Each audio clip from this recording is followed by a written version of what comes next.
attention, attention, braves gens. Rebonsoir. Et rebonsoir les rediffs. Ou bonsoir tout court d'ailleurs. Et continuons notre soirée au FX Histoire.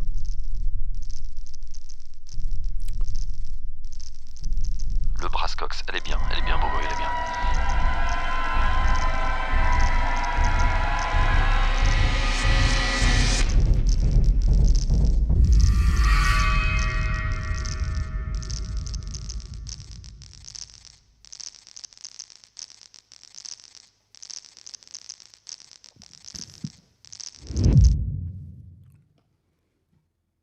Et tout de suite, pour continuer cette soirée, les autres dieux, The Other Gods,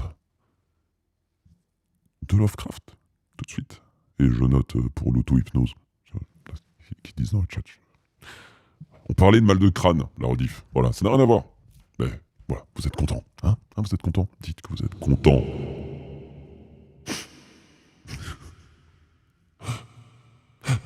Moi, je m'amuse avec la reverb, c'est terrible. Allez, bref, let's go.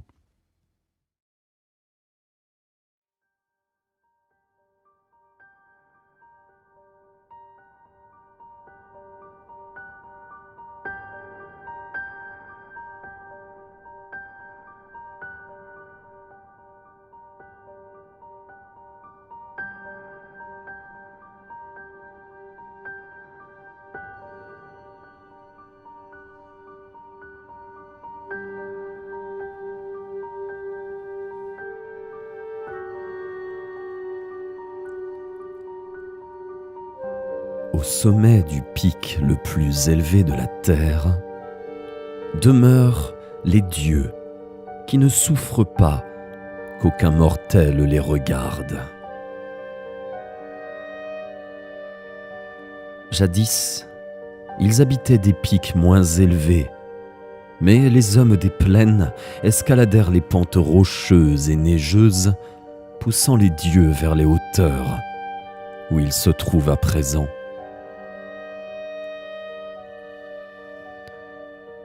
En quittant leur demeure précédente, ils emportèrent avec eux tout ce qui eût pu les signaler.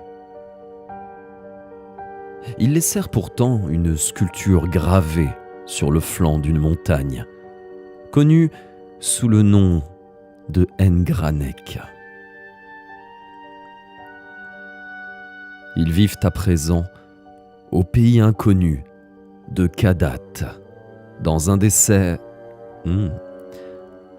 Dans un dessert... Oh, je vais pas y arriver, j'ai faim en fait.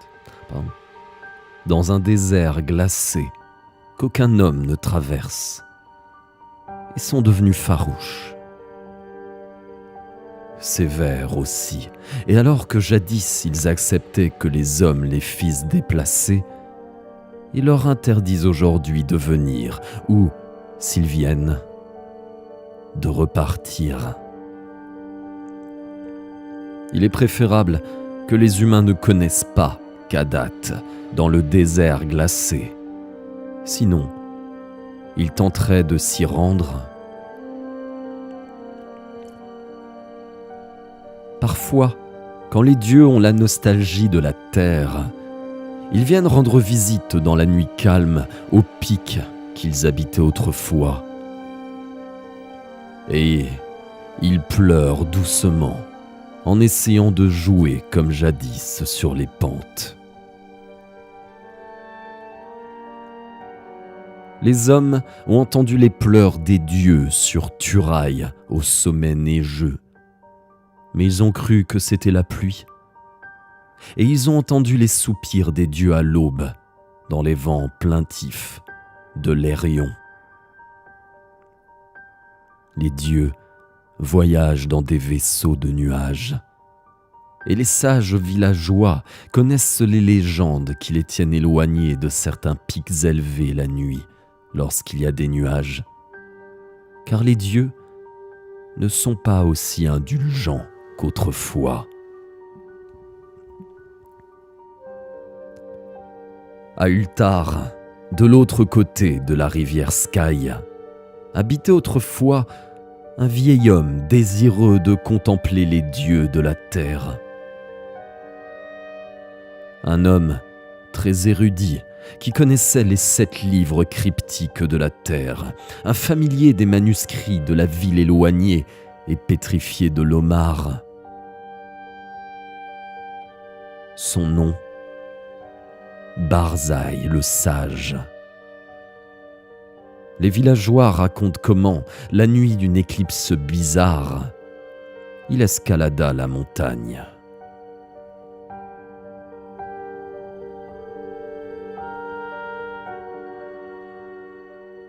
Il savait tant de choses sur les dieux et sur leurs allées et venues. Il devinait tellement leurs secrets qu'on pensait qu'il était lui-même un demi-dieu.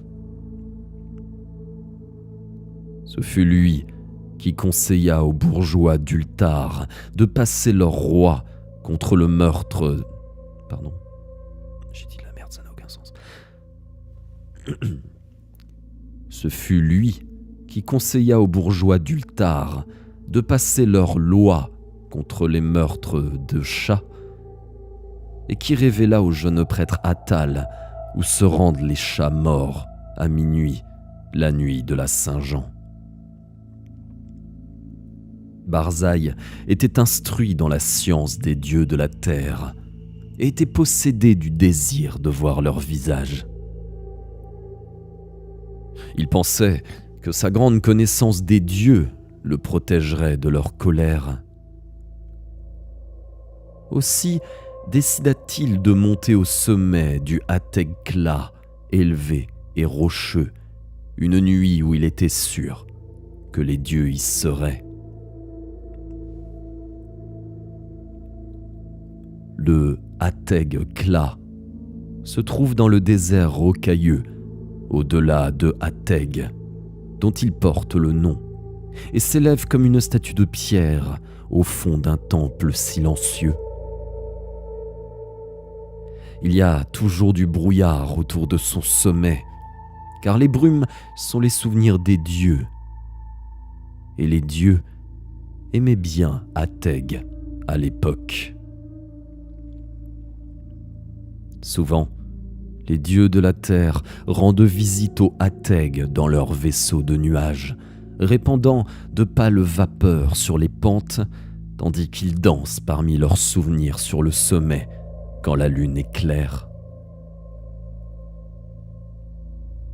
Les villageois de Ateg prétendent qu'il est imprudent d'escalader le Ateg en temps normal, et que c'est un danger de mort que de l'escalader la nuit, quand les pâles vapeurs dérobent le sommet à la lumière de la lune. Mais Barzaï ne les écouta pas quand il arriva d'Ultar en compagnie du jeune prêtre Attal, qui était son disciple.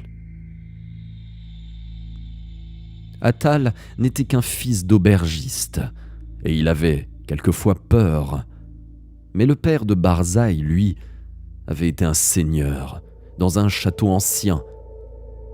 C'est pourquoi Barzaï n'avait pas de superstition aussi ordinaire. Il se moquait des villageois craintifs. Les 2 hommes quittèrent la ville et s'enfoncèrent dans le désert de pierre malgré les lamentations des paysans. La nuit, près de leur feu de camp, ils parlaient des dieux. Ils voyagèrent aussi pendant plusieurs jours et virent de loin le mont, majestueux, avec son auréole de brume.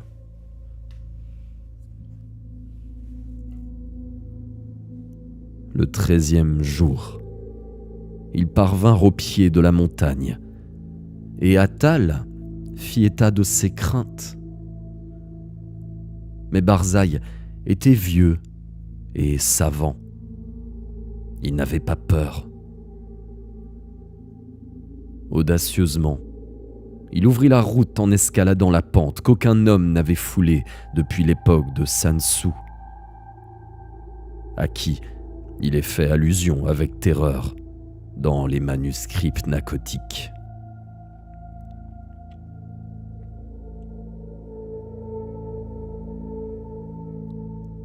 Le chemin était rocheux et rendu dangereux par des crevasses, des rocs et des chutes de pierre.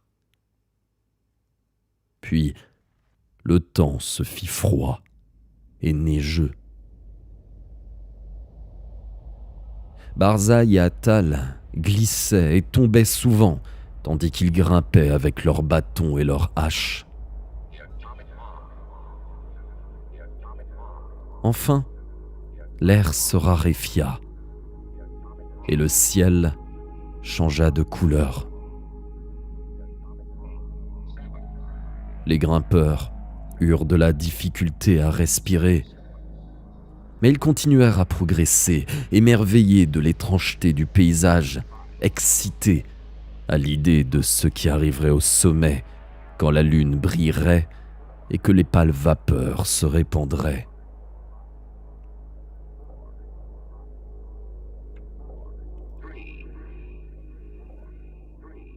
Pendant 3 jours, ils continuèrent à grimper vers le toit du monde.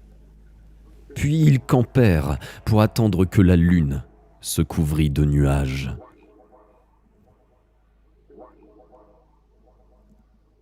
Pendant 4 nuits, il n'y eut aucun nuage.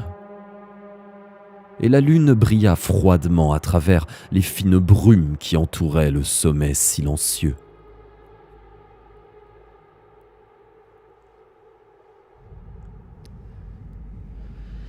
Puis, la 5e nuit, qui était celle de la pleine lune, Barzaï vit des nuées épaisses arriver du nord et veilla avec Attal pour les voir s'approcher.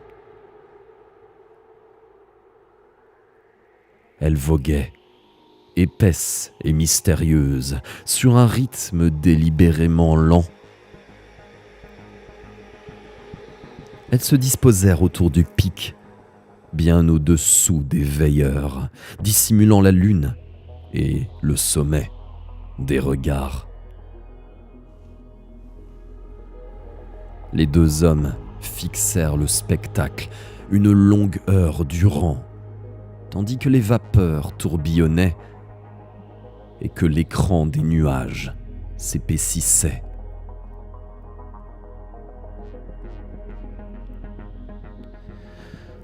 Barzaï connaissait les habitudes des dieux de la terre. Il écoutait avec attention. Mais Attal sentait le froid des brumes humides et il avait peur. Quand Barzaï se mit à grimper plus haut et à leur faire signe, Attal mit longtemps à le suivre. Les vapeurs étaient tellement épaisses que le chemin était difficile. Lorsque, enfin, il se mit en route, Attal voyait à peine la forme grise de Barzaï sur la pente dans la lueur nuageuse de la lune. Barzaï était fort en avant et semblait grimper beaucoup plus facilement qu'Attal, malgré son âge. Il ne craignait pas l'altitude qui devenait insupportable, et il n'hésitait pas devant les larges crevasses noires qu'Attal avait du mal à sauter.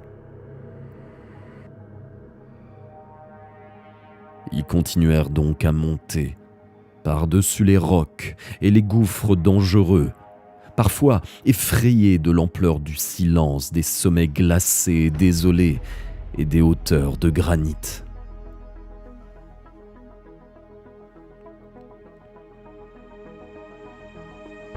Tout à coup, Barzaï disparut à la vue d'Attal, escaladant une paroi qui semblait émerger pour barrer le passage à quiconque n'était pas un admirateur des dieux de la terre.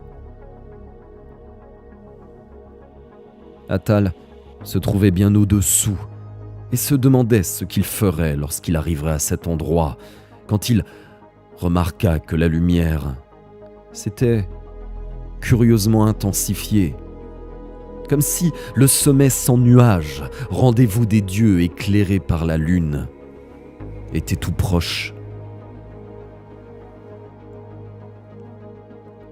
Et tandis qu'il grimpait vers la paroi proéminente et vers le ciel éclairé, une terreur immense s'empara de lui.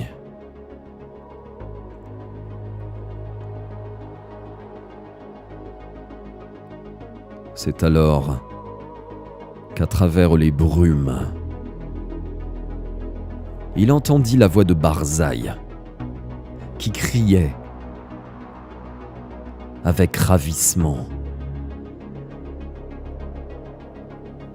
J'ai entendu les dieux de la terre chanter sur le Hateg. Les voix des dieux de la terre sont à présent comme celles de Barzaï le prophète. Les brumes sont légères et la lune est brillante.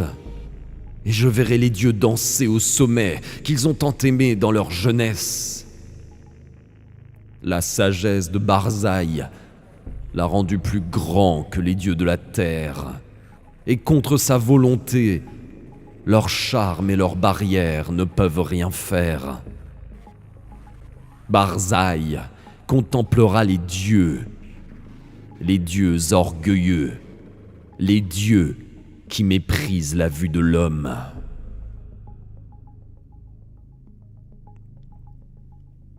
Atal ne pouvait entendre ces voix, mais il était maintenant tout près de la paroi proéminente et cherchait des prises pour ses pieds. Puis, il entendit la voix de Barzaï devenir plus forte et plus aiguë. La brume est très légère et la lune projette des ombres sur la pente. Les voix des dieux de la terre sont fortes et ils craignent la vue de Barzaï, le sage, qui est plus grand qu'eux. La lueur de la lune vacille pendant que les dieux dansent. Je vais voir les silhouettes qui dansent et qui sautent à la lueur de la lune. La lumière est plus faible et les dieux ont peur.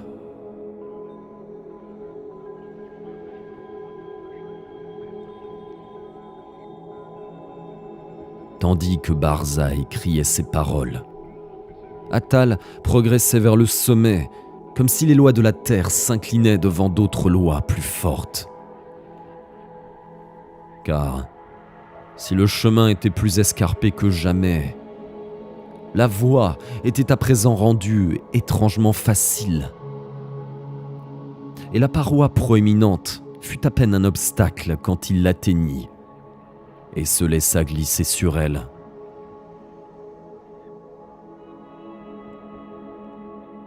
La lueur de la lune avait diminué. Et tandis qu'Atal continua à monter à travers les brumes, il entendit son compagnon hurler parmi les ombres.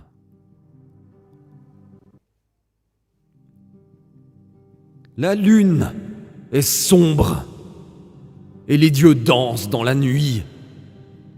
Il y a de la terreur dans le ciel, car sur la lune s'est abattue une éclipse qu'aucun livre humain ou divin n'a jamais prédite. Il y a de la magie inconnue à Hateg, car les cris des dieux effrayés se sont transformés en rires, et les pentes de glace montent dans les cieux noirs vers lesquels je me dirige. Hey, hey, enfin! Dans la lueur incertaine, j'aperçois les dieux de la terre.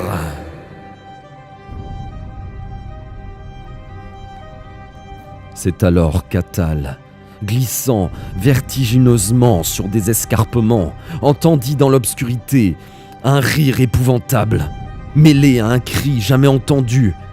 si ce n'est dans le pléghéton des cauchemars indicibles.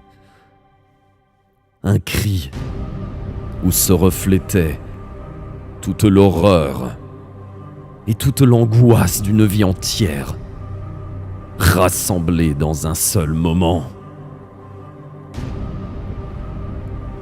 Les autres dieux! Les autres dieux! Les dieux des enfers extérieurs qui protègent les faibles dieux de la terre. Ne regarde pas! Retourne-t'en! Ne regarde pas! La vengeance des abîmes infinis, ce gouffre maudit et damné. Dieu miséricordieux de la terre, je tombe dans le ciel!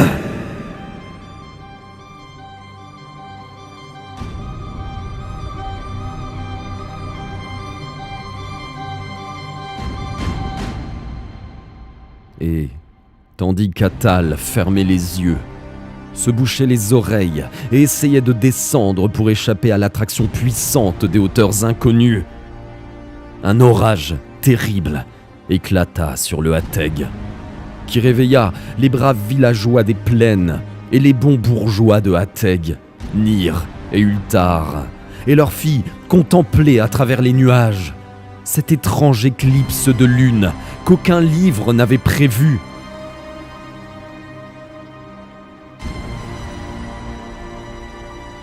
Quand la lune disparut enfin, Atal était en sécurité sur les glaciers inférieurs de la montagne, hors de la vue des dieux de la terre ou des autres dieux.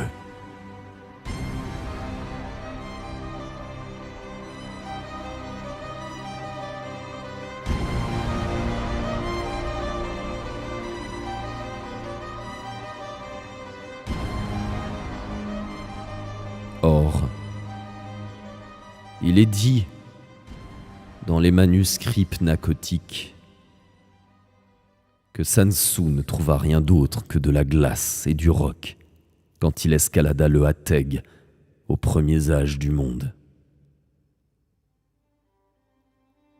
Pourtant, quand les hommes d'Ultar, de Nyr et de Hatheg surmontèrent leurs craintes et gravirent la montagne de jour à la recherche de Barzai le sage, ils trouvèrent gravé dans la pierre du sommet un curieux symbole cyclopéen de 50 coudées de large, comme si la roche avait été travaillée par un ciseau titanesque. Et le symbole ressemblait à ce que les érudits ont vu dans les parties des manuscrits pnacotiques trop anciennes pour être déchiffrées.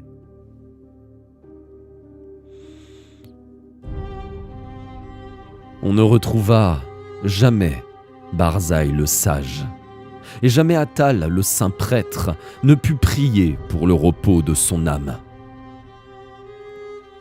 Depuis, jusqu'à ce jour, les peuples d'Ultar, de Nyr et de Hatheg ont peur des éclipses et prient la nuit quand de pâles vapeurs cachent le sommet de la montagne et la lune. Et, au-dessus des brumes du Hatheg, les dieux de la terre dansent parfois avec leurs souvenirs, car ils savent qu'ils sont en sécurité. Ils aiment venir de Kadat l'inconnu sur leurs vaisseaux de nuages, jouer comme dans l'ancien temps, lorsque la terre était jeune et que les hommes ne gravissaient pas les cimes inaccessibles.